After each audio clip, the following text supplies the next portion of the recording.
여러분 반갑습니다. 오늘 영TV가 유튜브 첫 방송을 시작해 봅니다. 참고로 여기에서 영TV의 영자는 김진영의 영자 끝자를 따온 것입니다. 여러분 오해 없길 바라겠습니다. 오늘은 지난 4월에 있었던 4.7 남구청장 재선거 진보 진영의 선거 평가에 대해서 개인적인 의견을 얘기해 보려고 합니다. 다들 열심히 했고 많은 사람들이 함께 했습니다만은 여러분들의 어떤 기대에 부응하지 못한 부분은 참 안타깝게 생각을 합니다. 그러나 개인적으로는 선전을 했다고 생각을 합니다. 그 근거로는 지표를 잠시 살펴보면 역대 남구 선거에 20대, 21대 총선 그리고 7대 지방선거를 이렇게 보면 남구는 진보 진영의 지지율이 10에서 12% 정도 이렇게 득표를 했습니다. 울주군을 제외하고 나면 가장 열악한 지역이 남구죠. 그래서 김지석 후보가 14.2% 정도 득표를 했다라면 저 개인적으로는 그나마 선전하지 않았나 이렇게 보는 것입니다. 시작부터 이번 선거가 쉽지 않았을 것이라는 것은 누구나 생각을 했을 겁니다.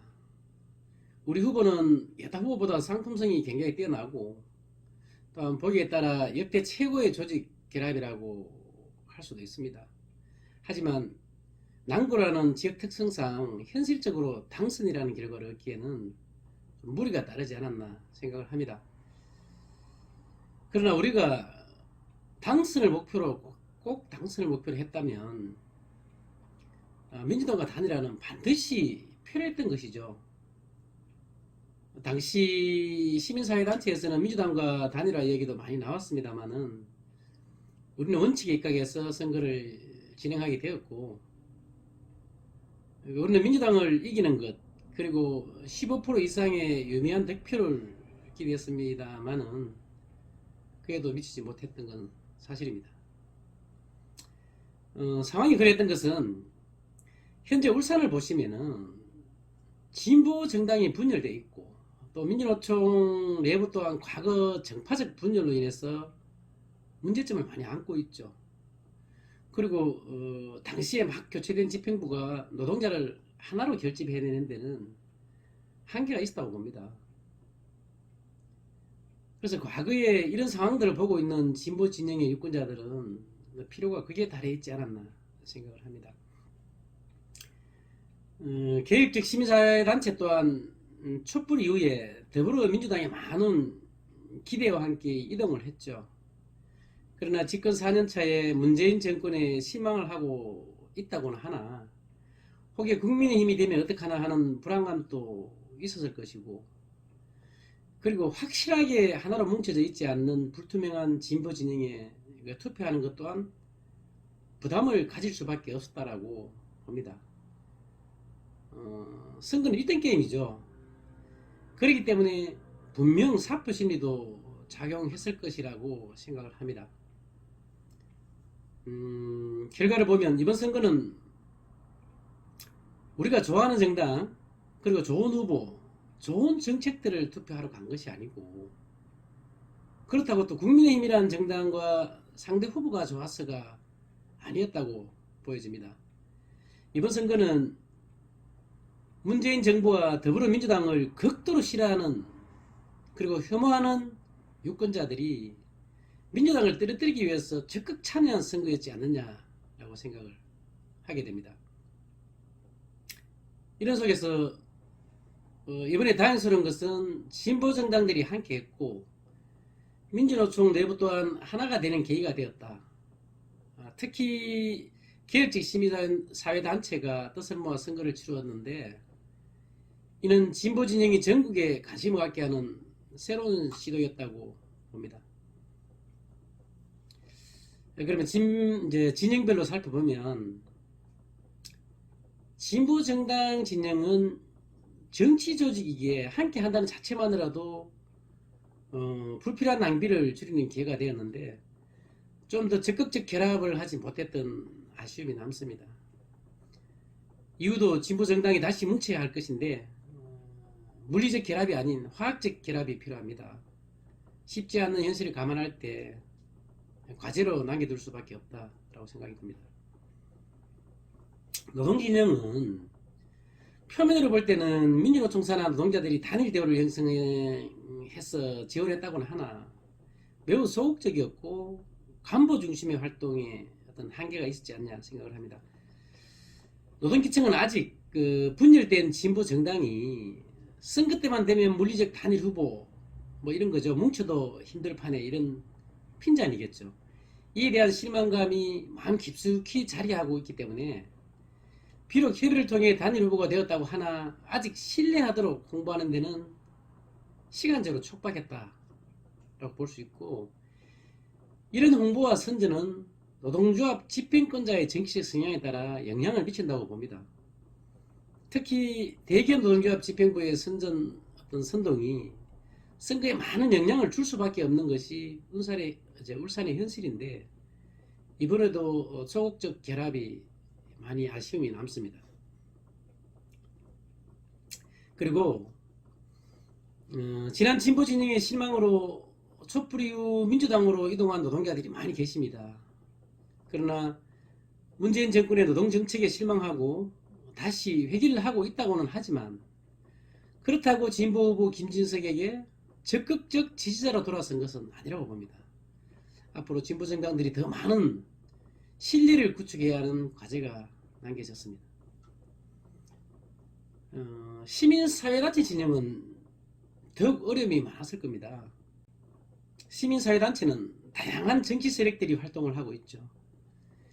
이런 현실에서 개혁 세력들의 새로운 시도와 우리 후보에 대한 진보적 정책들을 선전해내고 확실한 믿음을 심기에는 여기 또한 시간적 무리가 있었다고 보고, 특히 이번 선거는 한 지역에 국한된 선거이고 코로나 시기였다는 것, 이 틈에 거래 양당의 중앙 언론을 통한 무차별 폭격에 지역의 진보 정책들의 노출 또한 한계가 있었다라고 봅니다.